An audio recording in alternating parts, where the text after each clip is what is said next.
Hello guys, welcome to our YouTube channel, and today we are going to learn how to do duet on YouTube Shorts.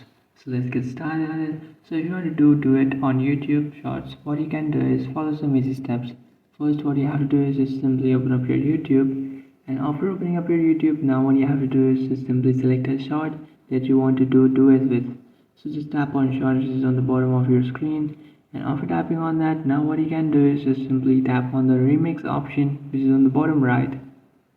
And after tapping on that, now you just have to tap on collab, and after tapping on collab, just tap on next. After tapping on next, let this processing complete, and after completing the processing, now you can just simply do a duet. So in the left side you will find that person's video which will play, and in the right side you will find your video. So you can just simply start the camera rolling.